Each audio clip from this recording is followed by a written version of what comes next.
नाश्त्यासाठी झटपट असा काय पदार्थ करायचा असा जर प्रश्न पडला असेल तर मी आज तुम्हाला करून दाखवणार आहे झटपट होणारा रवा ढोकळा. चला तर मग तयारीला लागूया.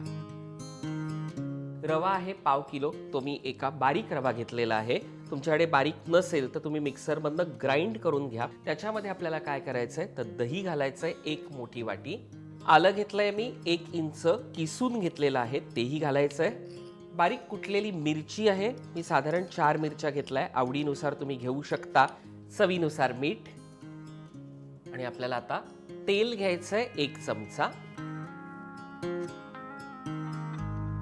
आणि आता आपल्याला त्याच्यात पाणी मिक्स करायचंय. पहिले थोडंच पाणी मिक्स करूया. विस्कनी छान आपल्याला हे मिक्स करायचंय. आणि हे थोडंसं पाणी घातल्यावर जेव्हा आपण मिक्स करतो तेव्हा आपल्याला त्याचा अंदाज येतो की आपल्याला पाणी किती हवंय. ते खूप पातळ नाही आणि खूप जाड असं नाही करायचंय, मध्यम असं त्याचं बॅटर ठेवायचंय. त्यामुळे थोडंसं पाणी घालून पुन्हा मी मिक्स केलंय. मस्त हे सगळं बॅटर मिक्स करून घ्यायचं. 10 मिनिटं आपल्याला ह्याला रेस्ट करून घ्यायचंय म्हणजे रवा छान फुलेल. तोपर्यंत गॅस ऑन केलाच होता आपण. झाकण ठेवूया आणि पाणी छान उकळेल तोपर्यंत आपण काय करायचंय, हा टीन घेतलाय मी, तेलाने त्याला पूर्ण ग्रीस करून घेऊया. चांगलं ग्रीस झालंय. तर काय करूया, टीन बाजूला ठेवूया. जे आपण 10 मिनिटं रेस्ट करायला ठेवलं होतं बघूया, व्यवस्थित रवा फुललेला आहे.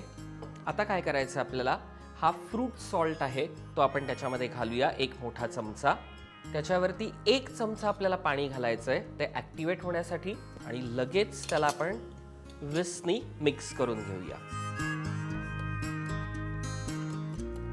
फ्रूट सॉल्ट घातल्यावरती लगेच त्याच्यामध्ये बबल्स येतात. अजिबात वेळ न घालवता आपल्याला लगेच ते टीन मध्ये ट्रान्सफर करायचंय. याला फक्त एकदा टॅप करूया आणि पाणी चांगलं उकळलेलं आहे. आहा, त्याच्यामुळे टीन ठेवून देऊया. लीड बंद करायची आणि एक 15 मिनिटं वाट बघूया. आपला इन्स्टंट रवा ढोकळा तयार होईल. मग पुढची प्रोसिजर. 15 मिनिटं झालेली आहेत. बघूया ढोकळा झालाय की नाही ते. तो चेक करण्यासाठी आपण इथे टूथपिक घेतलेली आहे आणि आपण डिप करून बघूया. मस्तपैकी झालेला आहे ढोकळा. त्याला अजिबात काही लागलेलं नाहीये. त्याच्यामुळे गॅस बंद करूया. आपण ते काढून घेऊया. ढोकळा थंड करून घ्यायचा आहे, पण त्याआधी काय करायचं आहे, इथे मी साखरेचं पाणी केलेलं आहे. हे ऑप्शनल आहे, तुम्हाला हवे असेल तर. पण ह्यानी ना टेक्स्चर आणि सॉफ्टनेस खूप छान येतो. तो फक्त थोडासा स्प्रिंकल करायचा सगळीकडे. साधारण मी 3 चमचे घेतलेले आहे. आता आपण हा थंड करून घेऊया आणि मग पुढची प्रोसिजर. ढोकळा मस्त थंड झालेला आहे. व्यवस्थित आपण थोडा वेळ घेतला होता. आता काय करायचं आहे, चारी साईडनी म्हणजे पूर्ण त्याला डिमोल्ड करून घेऊया. सुरीनी त्याच्या कडा प्लेटवरती टॅप करूया.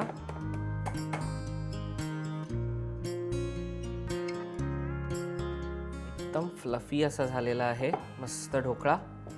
आणि आता काय करायचं आहे, आपल्याला फोडणी करून घ्यायची आहे. त्याची तयारी करूया. Gas on. तेल साधारण 2 मोठे चमचे. तेल गरम होईपर्यंत काय करूया, याचे पीसेस करूया.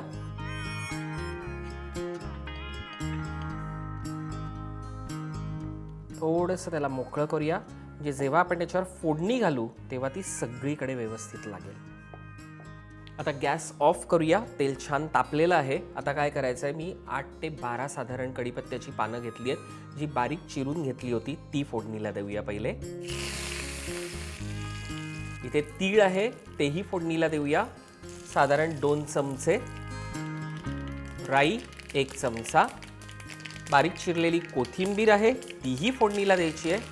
त्याचा स्वाद खूप छान येतो. आणि आता आपण ढोकळ्यावरतीही फोडणी घालायची.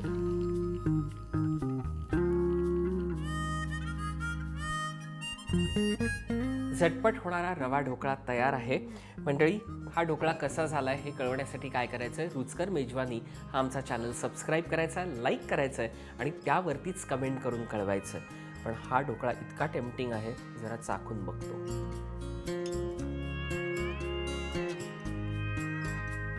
हा हा, फर्स्ट क्लास, सॉफ्ट आणि त्याचा मस्त खमंग जी आपण फोडणी केली होती ना, अफलातून. नक्की ट्राय करा.